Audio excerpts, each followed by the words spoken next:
मैं छत्तीसगढ़ का वो दुर्भाग्यशाली आरक्षण प्राप्त अभ्यर्थी आदिवासी अभ्यर्थी हूँ जो 2023 पेपर दिलाने के बाद भी अपना उस कट ऑफ रैंक में आने के बाद भी मेरिट लिस्ट में आने के बाद भी आरक्षित वर्ग में आने के बाद भी अनशन करने पे मजबूर हूँ। मेरा नाम पंकज कुमार नाम है।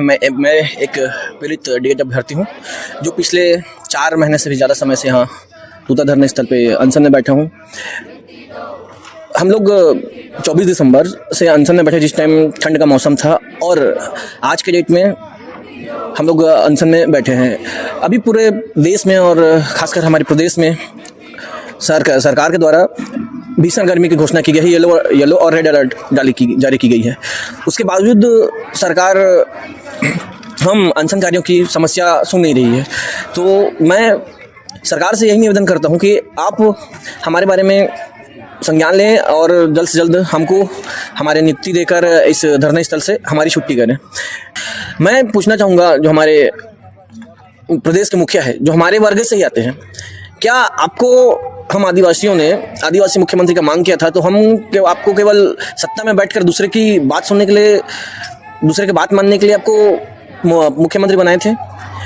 क्या आप दूसरे से पूछकर डिसीजन लोगे, चाहे वो हमारे समाज के बारे में हो, हमारे समाज को शिक्षित बनाने के बारे में, उसके विकास के लिए आपको दूसरे को पूछना पड़ेगा? आप दूसरे पर निर्भर रहोगे?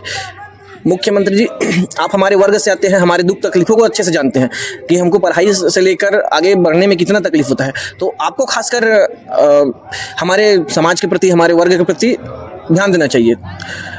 तो आपसे निवेदन है कि आप हमारे बारे में संज्ञान लेंगे। मैं छत्तीसगढ़ का वो दुर्भाग्यशाली आरक्षण प्राप्त आदिवासी अभ्यर्थी हूँ जो 2023 पेपर दिलाने के बाद भी अपना उस कट ऑफ रैंक में आने के बाद भी, मेरिट लिस्ट में आने के बाद भी, आरक्षित वर्ग में आने के बाद भी अनशन करने पे मजबूर हूँ। मेरा नाम पंकज कुमार नाम है। मैं एक पीड़ित डीएड अभ्यर्थी हूँ जो पिछले 4 महीने से भी ज़्यादा समय से यहाँ तूता धरने स्थल पे अनशन में बैठा हूँ।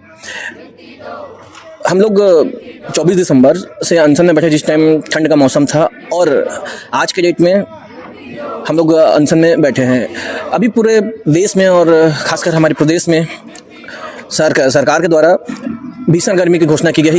येलो और रेड अलर्ट जारी की गई है। उसके बावजूद सरकार हम अनशनकारियों की समस्या सुन नहीं रही है। तो मैं सरकार से यही निवेदन करता हूं कि आप हमारे बारे में संज्ञान लें और जल्द से जल्द हमको हमारे नियुक्ति देकर इस धरने स्थल से हमारी छुट्टी करें। मैं पूछना चाहूँगा, जो हमारे प्रदेश के मुखिया है, जो हमारे वर्ग से ही आते हैं, क्या आपको हम आदिवासियों ने आदिवासी मुख्यमंत्री का मांग किया था तो